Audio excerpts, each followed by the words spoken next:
How long do I think humans get to another galaxy? Until we get to another galaxy.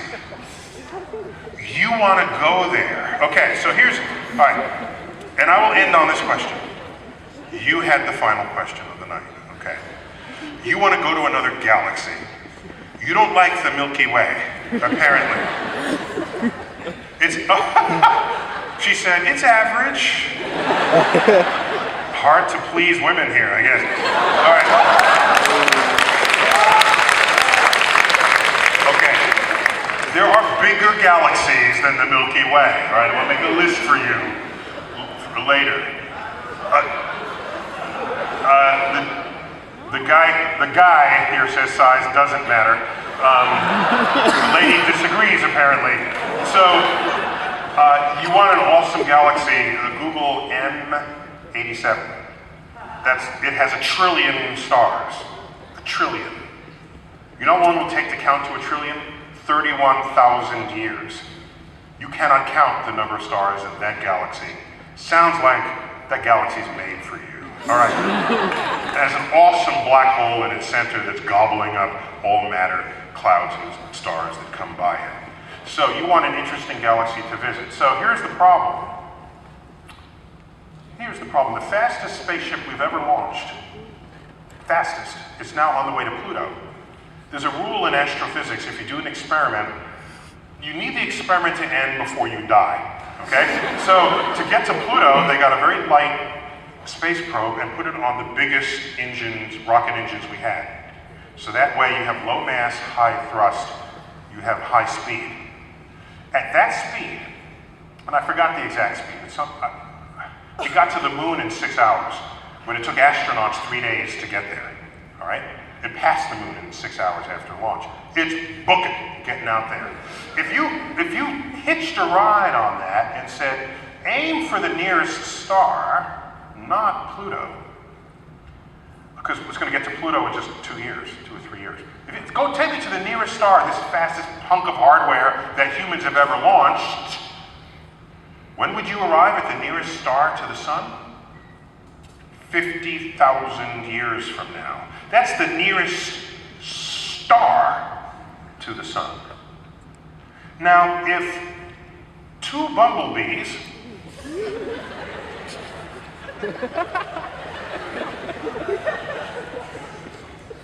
that's really too obscure. I'm not going to use my bumblebee. So it's 2 stars out of 100 billion. The nearest star is 4 light years away. Just found an Earth-like planet around that star, by the way. Take you 50,000 years to get there. How about across our galaxy? We are 100,000 light years across. Even if you could travel the speed of light, and we launched you, said goodbye, you will arrive at the other end of the galaxy 100,000 years later to us. And then by the time you got back, we would have all forgotten about you, all right? If there's civilization at all. Now, in Star Trek, they got around this problem. They invoked the warp drive. What they said was, we're here, the edge of the galaxy is far, let's warp the space between there and here. Okay, so there's the galaxy, and then you warp it. And then you take a bridge, what's essentially a wormhole, but the concept didn't exist at the original Star Trek. Later on, they would introduce it. You go a cut through the space. You've warped the space, you go a bridge, and then you unwarp it. So that way you don't actually cheat by going faster than light.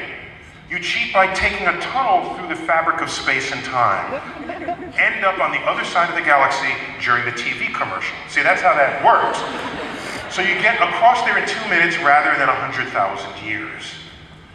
Now, the nearest galaxy to us, big galaxy, is Andromeda, 2 million light years away. So, at the speed of light, 2 million years. So, we're not going anywhere because the distances of space are incommensurate with the longevity of our biological form. So either we find a new understanding of the fabric of space-time, or you give up this dream of marrying a big galaxy, okay? And I'll leave you with the following consideration.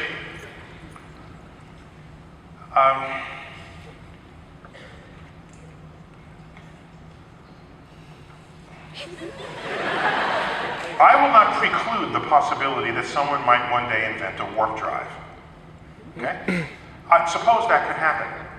And then you warp space and we go anywhere in the universe we want. But you know what's cool?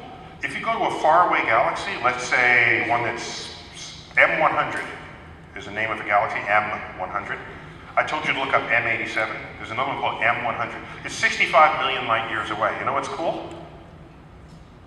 Light from the asteroid that is making the dinosaurs extinct is only just now reaching that galaxy.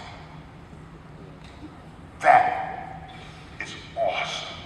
So in fact, if you bent space, went through a wormhole, came out the other side, you would have beaten the light. You'd get there in just a few minutes.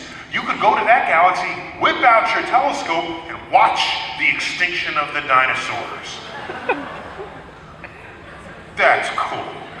That's just... So,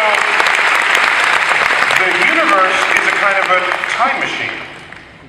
You see things not as they are, but as they once were.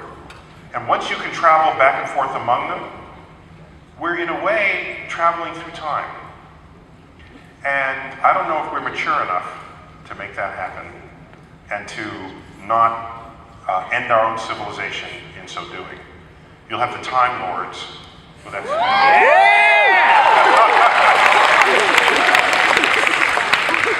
There are Whovians among us. So I would just be careful about what power you wish for, because who knows what will necessarily come of it. I'd like to think it would be all used for peace and kindness, but there are people saying we want peaceful use of space. In space, I don't want any wars. And I think this is completely unrealistic, in fact, immature. I think there'll be plenty of wars in space. You know why? Because we have wars down here on Earth, right? If you can figure out a way to not have war in space, then why didn't you figure that out here on Earth, okay? Why do you have to go into space to not kill each other? Do that here. Then I'll have confidence that we can go in space and you can find whatever galaxy you want. Thank you all for your